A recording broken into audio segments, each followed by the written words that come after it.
자, 오늘은 지난번 제 설계에 이어서 한국교회사를 좀 더 살펴보시도록 하겠습니다. 한국교회사는 다음에 한 번 더 해야 될 것 같습니다. 지난번에 존 로스 목사님에 대해서 생각을 해보셨죠. 우리나라 최초의 한글 성경을 번역한 분이신데요. 존 로스 선교사님 기억나시죠? 네. 영국의 토마스 선교사가 대동강에서 26살에 조선 땅에 들어오다가 순교했다는 소식을 듣고는 스코틀랜드의 존 로스, 사실은 청년이죠. 32살 때니까요. 청년이 6년 후에 조선 선교를 자원을 했습니다. 그러나 당시는 대원군이 쇄국 정책을 쓸 때이기 때문에 조선에 들어올 수가 없어서요. 중국까지 와가지고 당시에 조선 사람을 외국인이 만날 수 있는 유일한 창구가 있는데 의주 건너편에 있는 만주의 고려문이라는 곳입니다. 그 고려문에서 1년에 4차례 장이 열리는데 그때만 한국 사람들이 특산품 인삼 같은 거 팔러 나온다는 거예요. 그래서 그 고려문에 가서 왔다 갔다 하다가 1874년에 한약재상인 이응찬이라는 젊은이를 만나서 한국어를 배우기 시작합니다. 그리고 이 한약재상 이응찬이 그 다음에 1875년에는 고향 의주로 돌아가 가지고 의주 청년 백홍준이나 이성화 같은 청년들 서너 명을 데리고 만주로 나갑니다. 그리고 함께 존 로스 목사님께 데리고 가서 한글도 가르치고 또 성경도 번역을 하는데 참여를 하게 됩니다. 자, 주보 설교 메모를 한번 보시죠. 주보 4페이지인데요. 거기 보시면 자세하게 잘 정리가 되어 있습니다. 한번 보세요. 자, 존 로스 선교사님. 존 로스 선교사가 중국에 도착한 것이 1800 몇 년이라고요? 72년입니다. 그 다음 2년 후에 이응찬을 만났습니다. 한약재상 이응찬을 고려문에서 만났어요. 그 다음에죠. 1875년에 이응찬이 의주에 가서 백홍준, 이성화 이런 의주 청년을 서너 명을 포섭했다고 되어 있는데 만주로 데리고 나왔습니다. 그래서 그 다음에부터 한글 성경 번역을 시작했습니다. 자, 그런데요. 그 다음에 1878년에는 2년 후군요.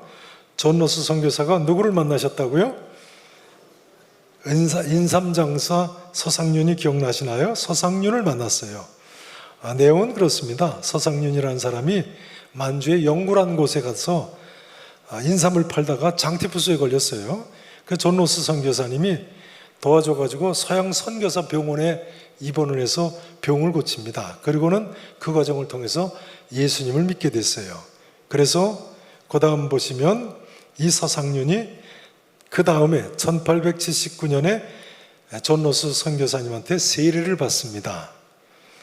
자, 그 다음 보세요. 그리고 이제 성경 번역에 같이 동참한 거죠. 1881년에 존 로스 선교사님이 봉천에 무슨 교회를 세웠어요? 동관교회를 세웠습니다. 그리고 한글 성경을 번역하고 출판하기 위한 문강서원이라는 건물을 짓습니다. 그래서 마침내 그 다음에 1882년 만에 번역을 시작한 지 6년 만에 누가복음 쪽복음을 3,000부를 편찬을 하게 됩니다. 자, 그 다음 보세요. 그 다음 2년 후에는 사복음서와 사도행전까지 편찬을 하게 됩니다. 그리고 1887년에 또다시 3년이 지난 후에는 마침내 신약성경 전체를 번역해서 몇천 부를 편찬했어요? 5,000부를 편찬했습니다. 주보 보세요. 눈 감지 마시고. 네. 자, 보세요. 그리고 그 과정을 통해서 1883년 5월 16일 날 무슨 일이 있었어요? 네, 우리나라 첫 교회인 소렉교회가 설립이 됩니다. 자, 저를 보세요.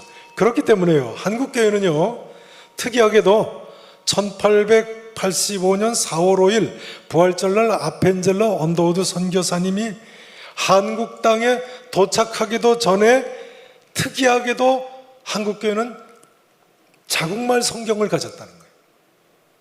또 선교사님들이 들어와서 복음을 전하기 전에 이미 그 성경을 읽고 예수 믿는 사람들이 생겨서 아예 교회를 세웠다니까요. 황해도 장년에 소래교회를 세웠어요.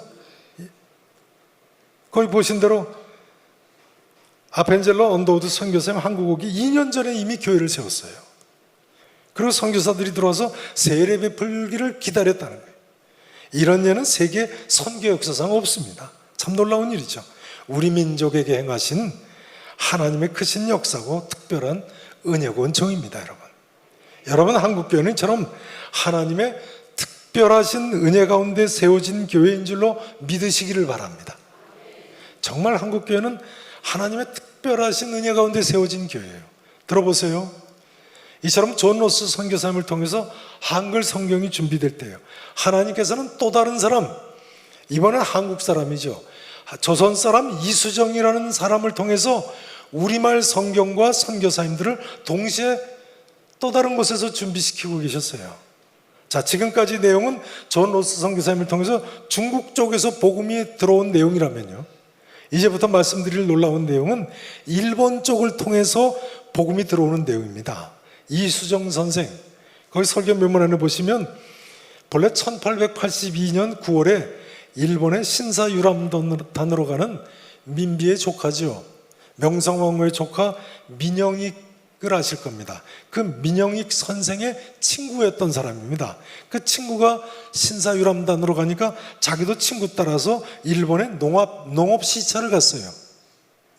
근데 이수정이 일본에 가서 찾아간 농업학자가 유명한 쯔다센 박사라는 사람인데요, 그 사람이 기독교인이었어요.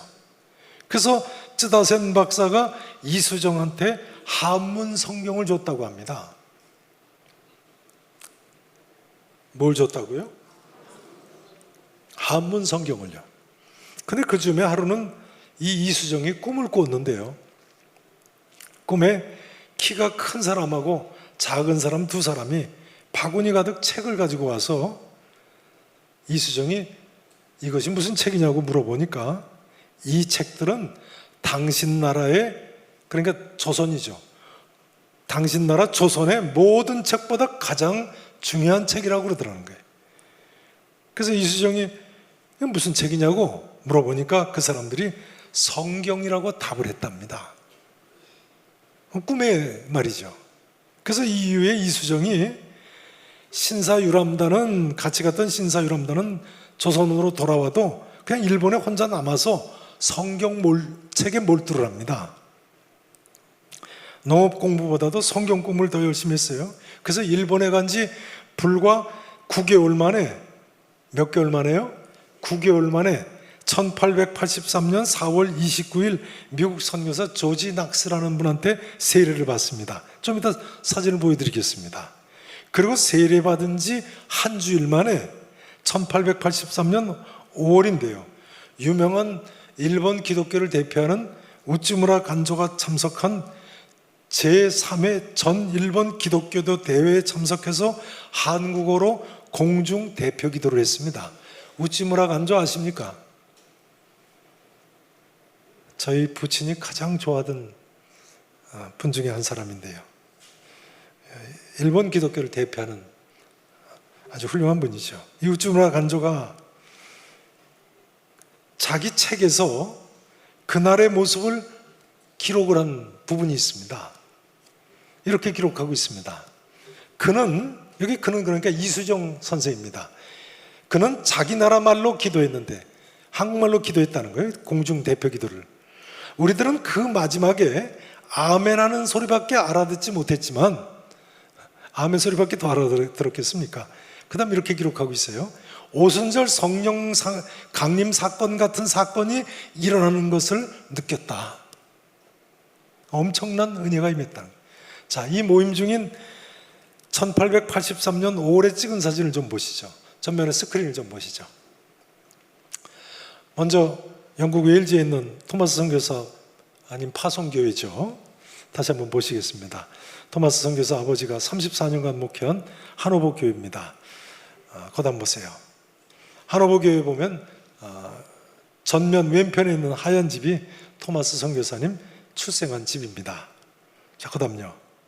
토마스 선교사님이 26살 나이에 조선 땅에서 순교했다는 소식을 듣고 스코틀랜드의 에딘버러에 살던 존 노스라는 청년이죠. 32살 때니까요.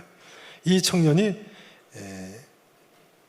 메이필드 장로교회 파송을 받고 중국 선교사로 헌신합니다. 조선 선교사를 헌신했는데 조선이 문이 안 열려서 중국으로 왔죠. 바로 이 메이필드 장로교회입니다. 이 교회 파송이세요. 그 다음요. 존 노스 선교사님이 그래서 만주 봉천 오늘날의 심양에 도착해서 1881년에 세운 동관교회라는 교회입니다. 자, 그 다음 보세요. 그 동관교회 안에 들어가면 이렇게 역대 담임 목사님들 사진이 걸려 있는데요. 맨 왼쪽 사진이 동관교회를 세운 존 노스 선교사님 사진이 보이실 겁니다. 그 다음 보세요. 이 존 노스 선교사님과 한약재상 이응찬 그리고 의주의 청년들 또 인삼장사 서상윤 다 같이 모여서 한글 성경을 번역하고 출판한 문광서원이라는 장소입니다. 자, 그 뒤에 다시 지은 건물이죠. 자, 이제 이분이 이수정 선생이십니다. 일본에서 1883년 5월 12일에 찍은 사진입니다. 40살쯤 됐을 때 찍으신 사진입니다. 40세라고 하지만 저하고 연세가 비슷해 보이시죠? 옛날에 상투 틀고 저렇게 또 건 쓰고 수염을 기르시니까 그런 것 같습니다. 젊은 분이세요? 젊을 때 이야기예요. 자, 그 다음 보세요. 이 사진은 이수정 선생이 세례받고 찍은 사진입니다. 1883년 4월 29일입니다. 일본 간 지 9개월 만에 미국 선교사 조진 학스에게 세례를 받았다고 말씀드리지 않았습니까? 중앙에 가운데 앉은 분이 조진 학스 목사님이고 뒷줄 중앙이 이수정 선생이십니다. 자, 그 다음 사진 보세요. 세례받은 지 한 주일 만에 앞서 말씀드린 대로 1883년 5월에 제3회 전 일본 기독교도 대회에 참석해서 한국어로 공중기도한 후에 찍은 사진입니다. 사진 맨 앞줄에 한복 입은 분이 이수정 선생이겠죠? 이수정 선생하고 마주보고 앉은 사람이 농업학자 쯔다센 박사입니다. 이수정에게 그 한자 성경을 주신 분이세요.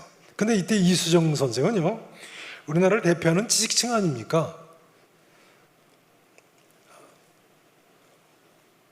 왕비의 조카가 가까운 친구로 같이 신사유람단에 따라갈 정도의 지식층이니까요.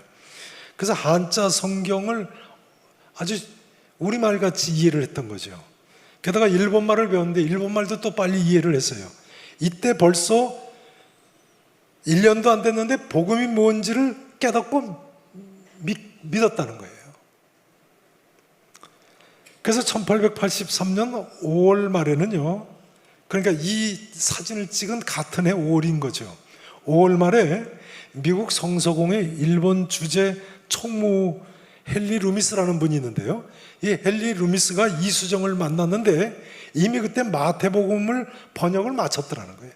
그럼 마가복음을 번역을 하고 있었다고. 몇 년에요?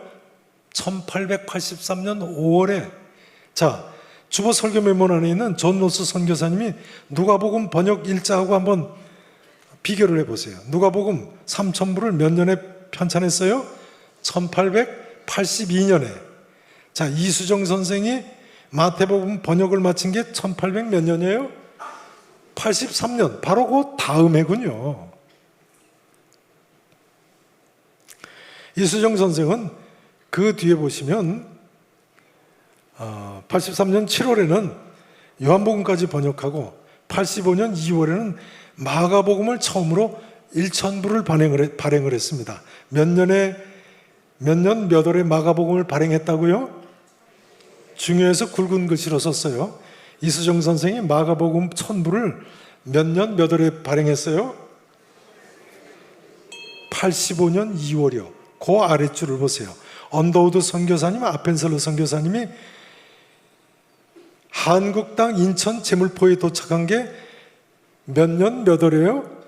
85년 4월 5일. 그러니까 몇 달 후에요? 같은 해 2달 후군요. 저를 보시죠.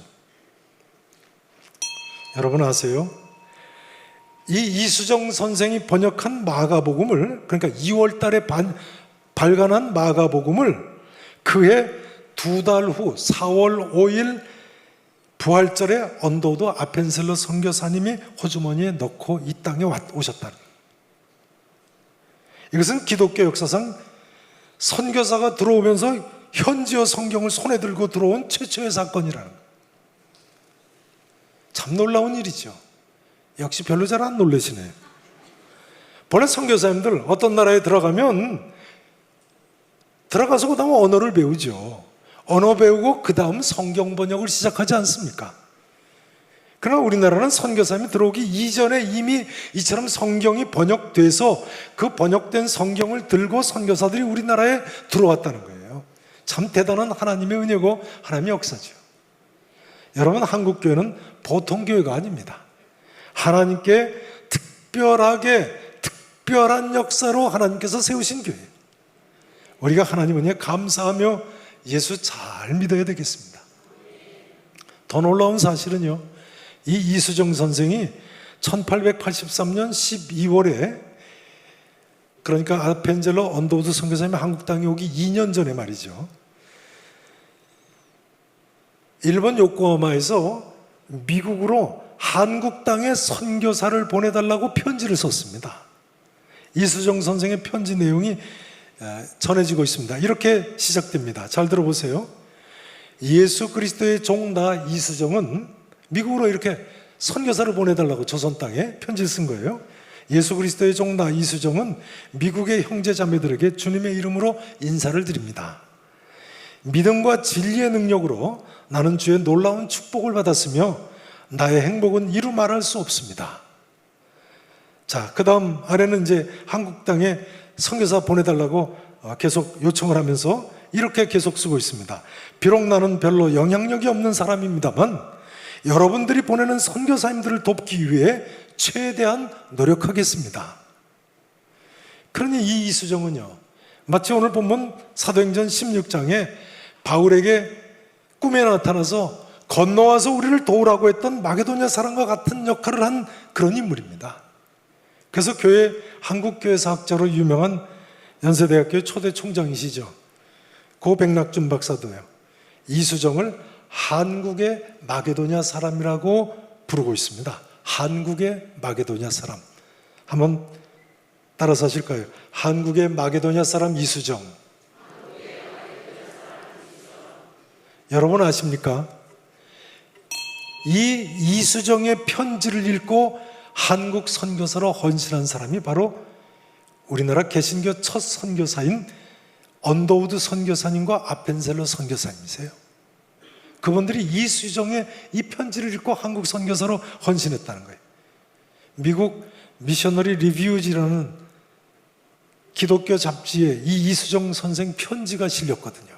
그 편지를 읽고는 감동을 받고 언더우드가 1884년 7월 10일에 미국 북장로교 해외 선교부에 편지를 보냈습니다. 나를 조선 땅에 파송해달라고요. 그 미셔너리 리뷰에 이제 이수정 선생의 글을 읽고 말이죠.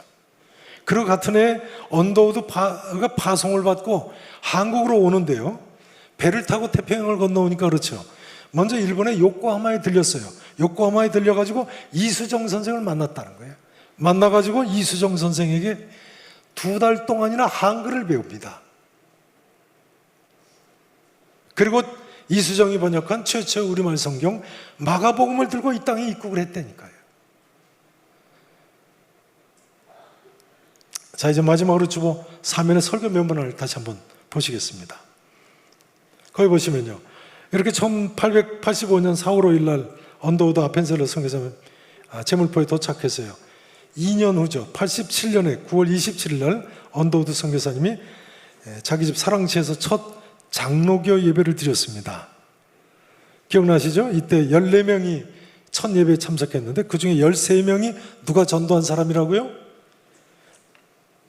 존 로스 선교사님이 전도한 인삼장사 서상윤이 13명을 전도했다고요. 근데 이 자리에 기억나시나요? 존 로스 선교사님도 참석했고 인삼장수 서상윤도 이 자리에 함께 참석해서 예배를 드렸다는 거예요.